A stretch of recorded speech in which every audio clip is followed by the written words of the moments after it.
Amen. Alors avant de commencer, nous allons aussi élever la voix une fois de plus pour rendre grâce au Seigneur qui a permis qu'une fois de plus je puisse me présenter devant vous et apporter ce que le Seigneur par sa grâce a permis que je puisse partager avec son peuple. On élève la voix. Ô Éternel, tu es le Dieu merveilleux. J'aimerais, ô Éternel, te rendre encore grâce.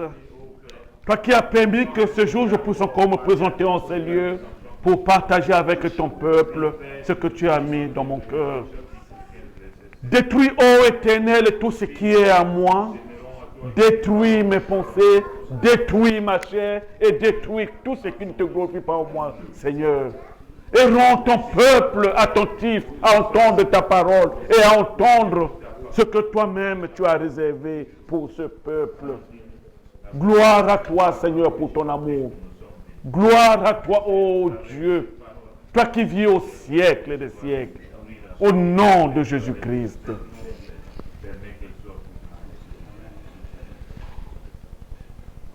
Amen.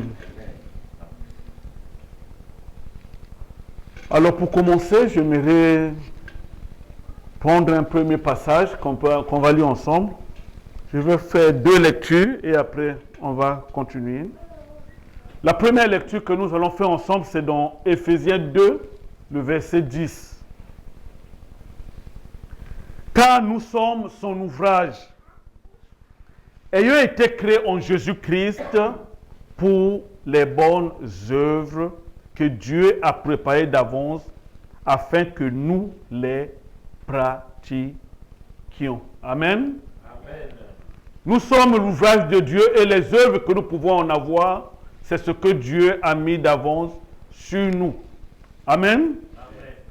Autrement dit, si on prend dans l'autre sens, ce que l'on peut faire de bon, on n'a pas intérêt à s'enorgueillir, parce que si on arrive à faire quelque chose de bon, c'est Dieu qui, par sa grâce, nous permet de le faire.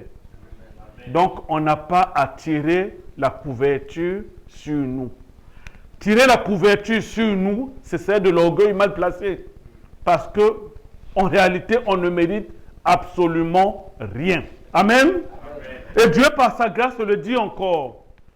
Dans le deuxième passage que j'aimerais comprendre ensemble, dans Luc 19 au verset 10, il dit, le Fils de l'homme est venu chercher et sauver ce qui était perdu. Amen. Amen. Donc si par la grâce nous sommes retrouvés en ces lieux, c'est parce qu'un jour, Jésus-Christ est venu nous chercher, il nous a trouvés et il nous a réunis en ces lieux. Amen. Amen. Nous n'avons pas fait d'effort, nous n'avons rien fait. C'est lui, par sa grâce, nous a amenés en ces lieux. Donc, s'enorgueillir, ce serait mal placé. Parce qu'on n'a vraiment pas fait d'effort. C'est lui qui nous a fait grâce. Amen. Il dit, qui a cru à ce qui nous était annoncé? Qui a reconnu le bras de l'Éternel? Il s'est élevé devant lui comme une faible plante. Comme un rejeton qui sort d'une terre desséchée. Il n'avait ni beauté, ni éclat pour attirer nos regards.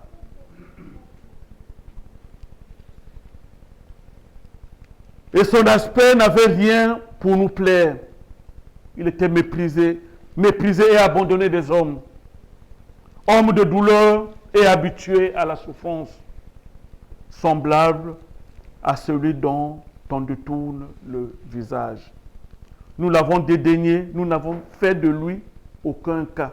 Cependant, ce sont nos souffrances qu'il a portées. C'est de nos douleurs qu'il s'est chargé. Et nous l'avons considéré comme puni, frappé de Dieu et humilié. Mais il était blessé pour nos péchés, brisé pour nos iniquités. Le châtiment qui nous donne la paix est tombé sur lui. Amen. Et c'est par ces maîtressures que nous sommes guéris. Nous étions tous, sans exception, errant comme des brebis, chacun suivant sa propre voie. Et l'Éternel a fait retomber sur lui l'iniquité de nous tous. Il a été maltraité et opprimé, et il n'a point ouvert la bouche. Vous voyez,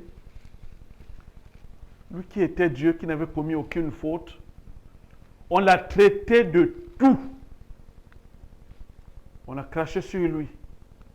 Il a été flagellé de coups. Il n'a même pas ouvert la bouche. Bien au contraire, il a encore prié pour ceux qui le maltraitaient. Bien au contraire, il a fait couler son sang, même pour ceux-là qui le maltraitaient. Amen. En fin de compte, nous,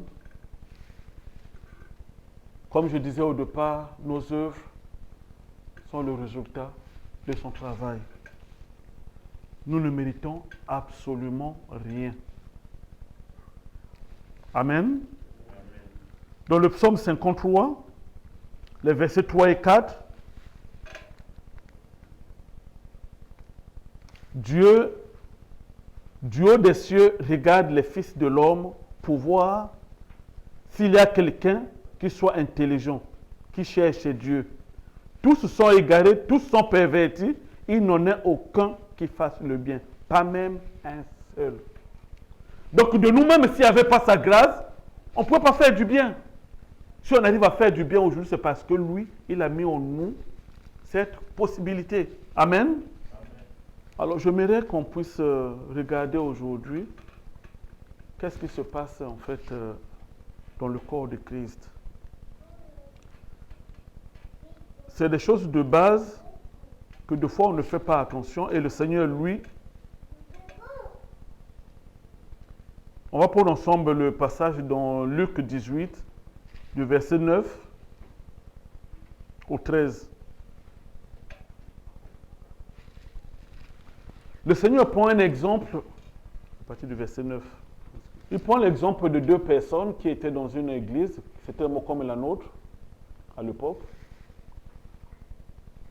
Il dit encore, cette parabole en vue de certaines personnes se persuadant qu'elles étaient justes et ne faisant aucun cas des autres. Deux hommes montèrent au temple pour prier. L'un était pharisien et l'autre publicain. Le pharisien debout priait ainsi en lui-même. Ô Dieu, je te rends grâce de ce que je ne suis pas comme le reste des hommes qui sont ravisseurs, injustes, adultères ou même comme ce publicain. Je jeûne 2 fois la semaine, je donne la dîme de tous mes revenus,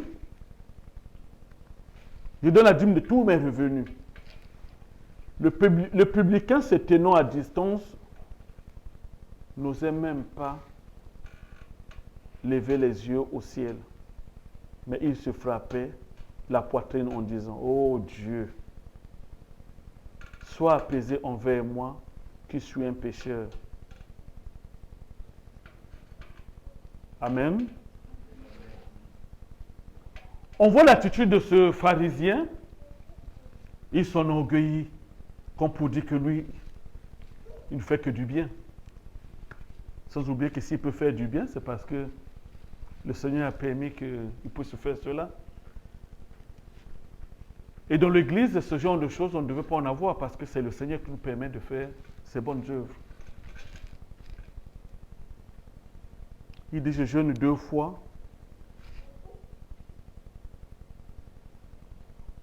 Oh Dieu, je rends grâce de ce que je ne suis pas comme le reste des hommes. Donc, il se place au-dessus de tout le monde.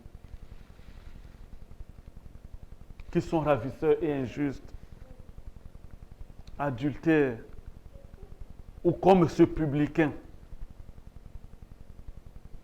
Et le publicain, qui lui, il s'humilie. Il dit, il se tenant à distance, n'osait même pas lever les yeux vers le ciel. Parce que, ayant entendu celui-là qui se croyait au-dessus, s'est dit, mais finalement, je n'ai sans doute pas ma place dans ce milieu. Il se rabaisse de plus belle.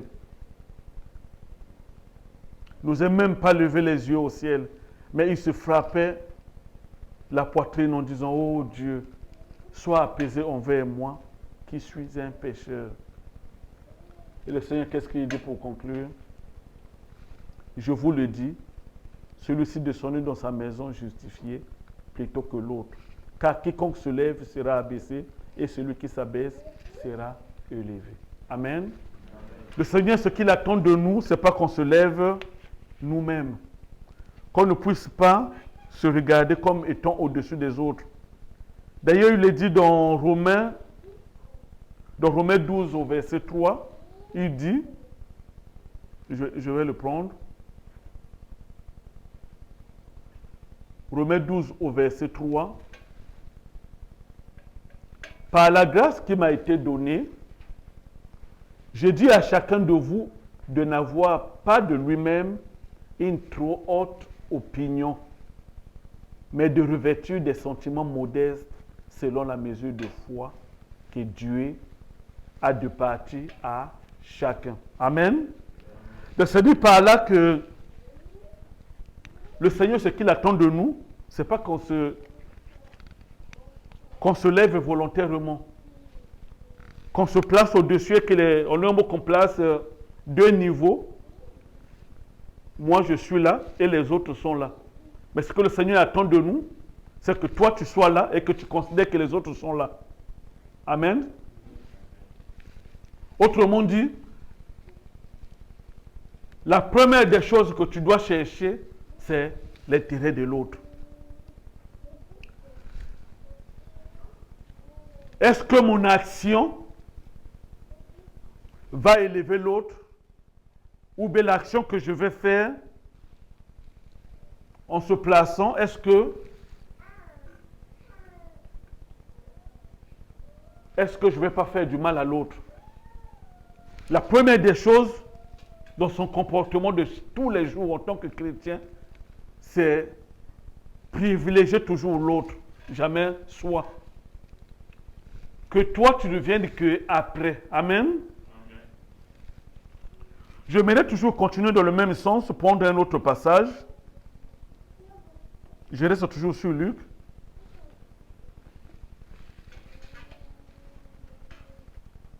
Donc, juste le passage d'après, de tout à l'heure, de Luc 19.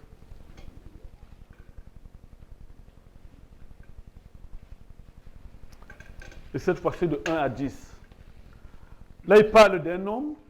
Donc, je vais faire la lecture. Jésus était entré à Jéricho, traversait la ville. Et voici un homme riche. Il dit bien un homme riche, appelé Zachée, chef des publicains, cherchait à voir qui était Jésus. Ça veut dire que cet homme avait entendu parler de la personne de Jésus. C'est un monde comme nous tous qui sommes ici réunis aujourd'hui.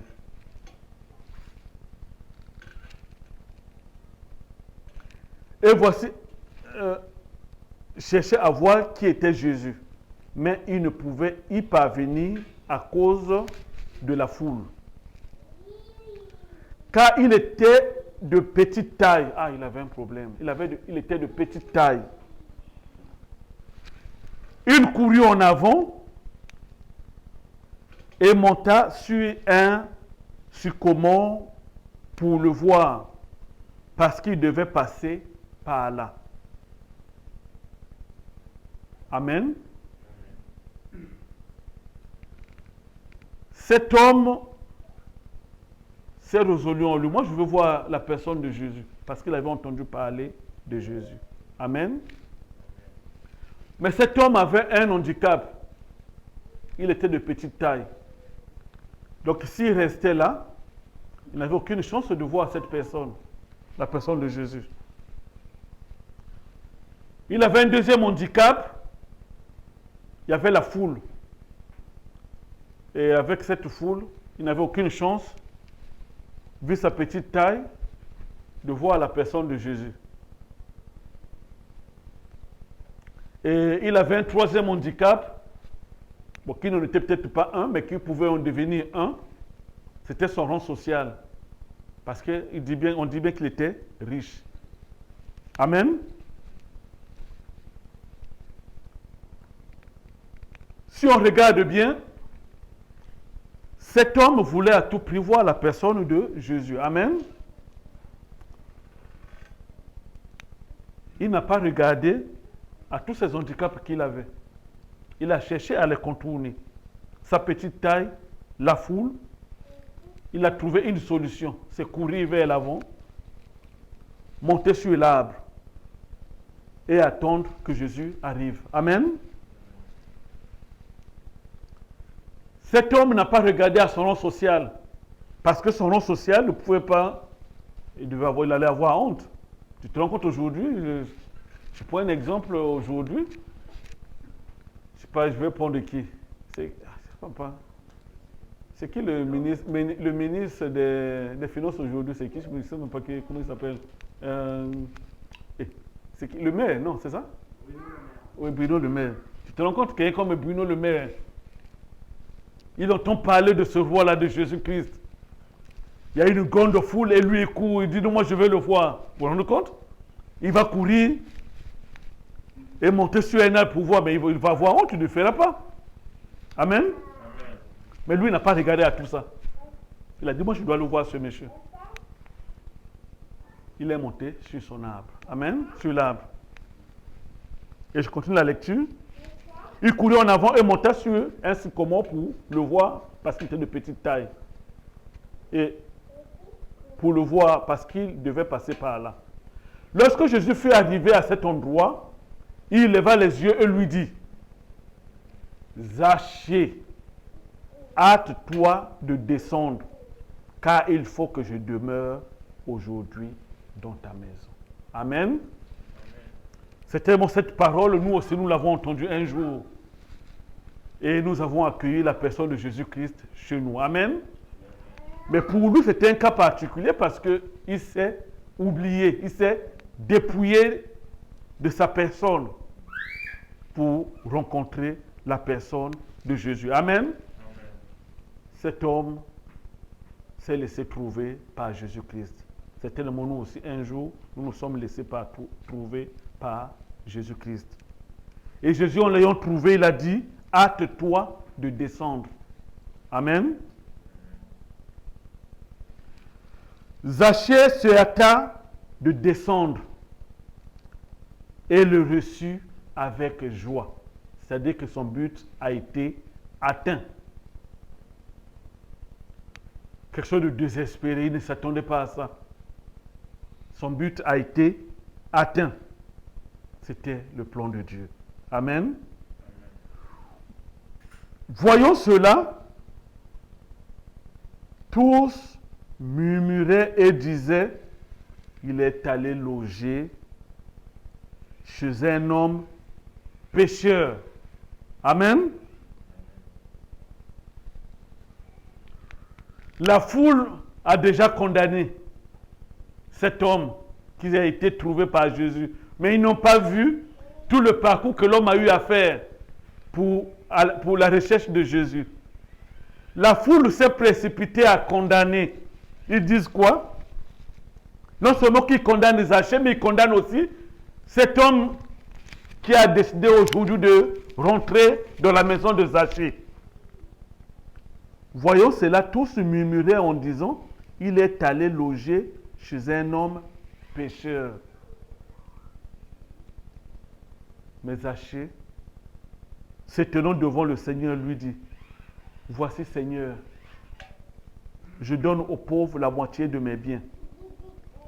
Et si j'ai fait tort de quelque chose à quelqu'un, je lui rends le quadruple. Amen. Amen. À l'instant, cet homme se met à apporter ses fruits au Seigneur. Voilà qu'il se met à partager ses biens aux pauvres. Il se met à payer ses fautes. Amen. Amen. Mais la foule, elle, n'a su que le condamner. Amen. Parce que pour eux, c'était un pécheur. Mais ils n'ont pas vu que cet homme a été trouvé par Jésus. Amen. Ça me rappelle aussi,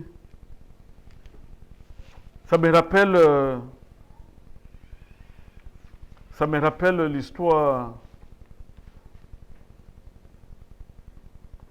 qu'on a eu à partager hier, l'histoire de la dame pécheresse, dans, si je ne me trompe pas, dans Luc 7, l'histoire de la femme pécheresse, Luc 7 au verset 39.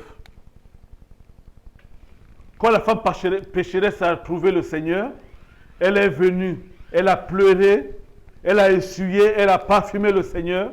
Qu'est-ce que le pharisien a dit? Le pharisien qui avait invité, voyant cela, dit en lui-même, si cet homme était prophète, il connaîtrait qui et de quelle espèce de femme qui le touche. Il connaîtrait que c'est une pécheresse. Amen. C'est exactement la même chose que la foule là-bas a prononcé au sujet de Zachée. Parce qu'eux, ils jugent à l'apparence. Mais ils n'ont pas vu quelle est la relation s'est établie entre Zachée et le Seigneur, ou cette pécheresse et le Seigneur. Parce que cette relation est directe entre les deux. La foule ne la réalise pas. Amen. C'est dans leur intimité. Donc je repars dans Luc 19. Lorsque Jésus fut arrivé à cet endroit, il leva les yeux et lui dit, Zachée, hâte-toi de descendre, ainsi de suite. Aujourd'hui, descendre, car il faut que je demeure aujourd'hui dans ta maison. J'étais plus bas plutôt.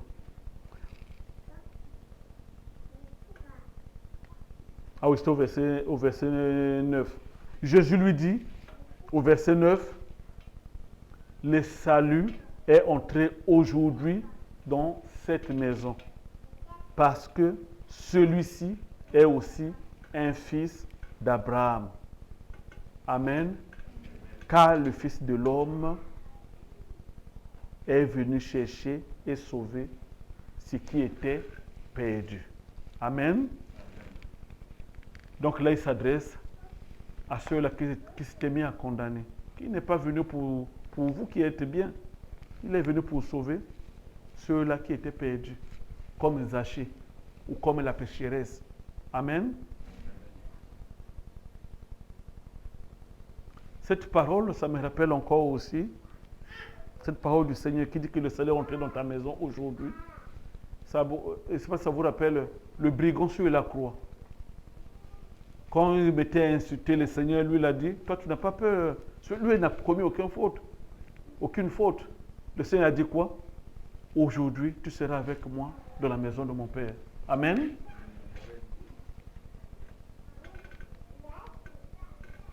Aujourd'hui, tu seras avec moi dans la maison de mon Père. C'est vrai que nous commettons une faute en s'appuyant sur nous. Parce que les œuvres que nous avons, c'est les œuvres du Seigneur. Amen. Il faut se laisser dépouiller. Regarder au Seigneur et laisser cette relation intime se former entre nous et le Seigneur. Vous vous rappelez, j'ai encore une histoire que je me rappelle encore. Vous voyez un homme comme Pierre qui a été appelé par le Seigneur. Quand on prend le passage de son appel, on dit que Pierre était quoi? Il était un pécheur. Donc il avait une expérience de pécheur, il avait une fonction pécheur. On va prendre le passage.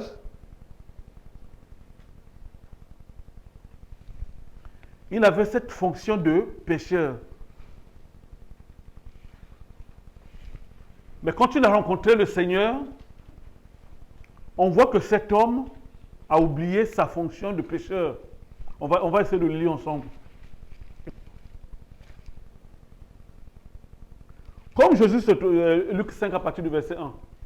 Luc 5.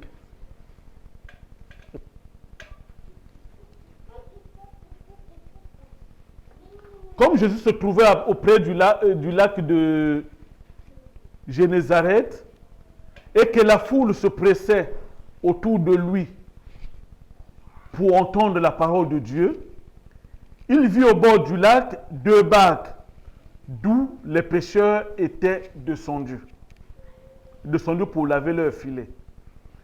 Il monta dans l'une de ces barques qui était à Simon, et il le pria de s'éloigner un peu de terre.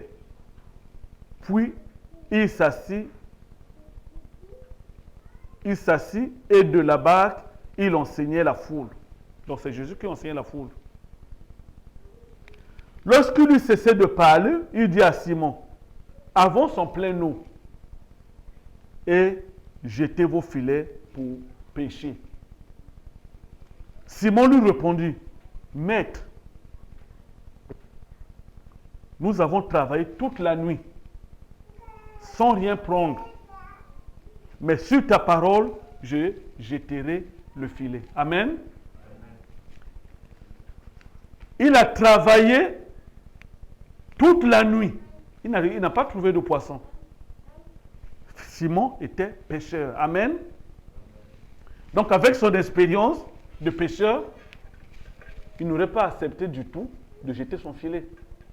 Amen. Mais la parole dit, il dit au Seigneur, sur ta parole, je jette mon filet. Autrement dit, Simon n'est pas resté accroché à son expérience, à sa veste de pêcheur. Il s'est dépouillé de cette qualité pour se soumettre au maître qui lui dit, jette ton filet. Parce qu'avec son expérience, il dit, ça ne donnerait rien. Je l'ai fait toute la nuit. Donc ça ne sert absolument à rien, mais il a fait. Et que dit la parole? Quand il a jeté le filet, l'ayant jeté, il prit une grande quantité de poissons et les filets se rompaient. Amen. C'est ça l'enseignement du Seigneur. Se laisser dépouiller. Enlevez votre veste et revêtez la veste du Seigneur. Pierre, s'il avait gardé sa veste, il resterait pécheur et n'aurait pas obéi au Seigneur. Mais il a obéi. Il a obéi au Seigneur parce qu'il s'est dépouillé de lui-même. Amen. Et en se dépouillant de lui-même, qu'est-ce qui s'est passé? Il a récolté beaucoup de poissons, à tel point que le filet était en train de rompre. Amen. Donc, en tant que chrétien, mes bien-aimés, notre expérience n'a pas de valeur. En tant que chrétien,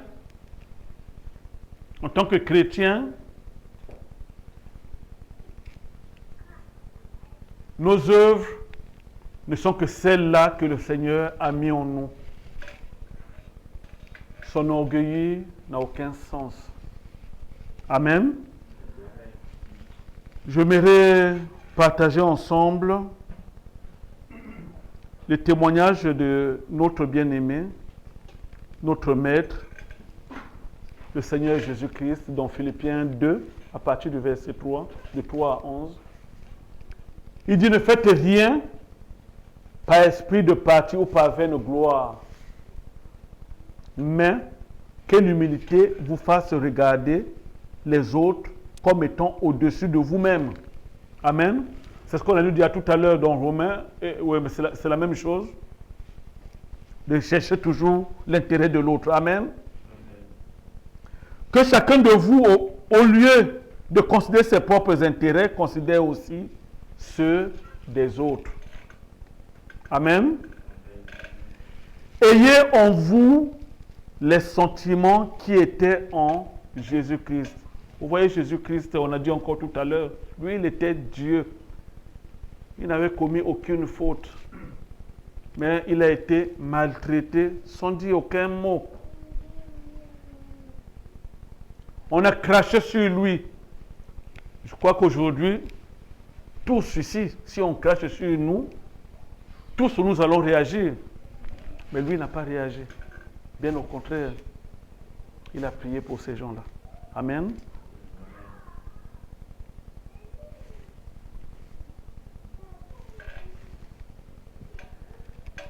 lequel existant en forme de Dieu n'a point regardé comme une proie à arracher d'être égal avec Dieu, mais s'est dépouillé lui-même, en prenant une forme de serviteur, en devenant semblable aux hommes, c'est-à-dire semblable à nous. Il s'est placé à notre niveau.